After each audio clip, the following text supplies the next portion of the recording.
ಎಲ್ರಿಗೂ ನಮಸ್ಕಾರ. ನನ್ನ ಹೆಸರು ವೆಂಕಟೇಶ್ ದಾಮ್ಲೆ. ಶ್ರೀರಾಮಕುಂಜೇಶ್ವರ ವಿದ್ಯಾಸಂಸ್ಥೆಗಳ ಈ ಒಂದು ವಠಾರದಲ್ಲಿ ಇವತ್ತು ಪ್ರೀತಿಯೇ ಉಸಿರು ಅನ್ನುವಂಥ ಈ ಒಂದು ಕನ್ನಡ ಚಲನಚಿತ್ರದ ಪೋಸ್ಟರ್ ಬಿಡುಗಡೆ ಆಗಿದೆ. ನಮಗೆ ಭಾಳ ಖುಷಿ ಆಗ್ತಾ ಇದೆ. ಈ ಒಂದು ಪೋಸ್ಟರ್ ಬಿಡುಗಡೆಯ ಸಮಾರಂಭ ನಮ್ಮ ಈ ಸಂಸ್ಥೆಯಲ್ಲಿ ನಡೆದಿದೆ. ರವಿ ಬೋಳಾರ್ ಇವರ ನೇತೃತ್ವದಲ್ಲಿ ರವಿ ರಾಮಕುಂಜ ಅವರ ಈ ಒಂದು ಸಹಕಾರದಲ್ಲಿ ಈ ಒಂದು ಪೋಸ್ಟರ್ ಬಿಡುಗಡೆ ಇಲ್ಲಿ ಆಗಿದೆ. ಮುಂದಿನ ದಿನಗಳಲ್ಲಿ ಈ ಒಂದು ಕನ್ನಡ ಚಲನಚಿತ್ರ ಬಿಡುಗಡೆ ಆಗ್ತದೆ.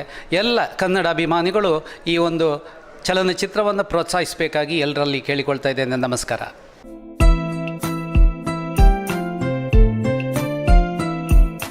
ನನ್ನ ಹೃದಯದ ರಸಿಯೇ, ನನ್ನ ಕನಸಿನ ಕನ್ಯೆಯೇ, ಒಲವಿನ ರೂಪವೇ ನೀನು, ಪ್ರೀತಿಯ ಉಸಿರೇ ನೀನು.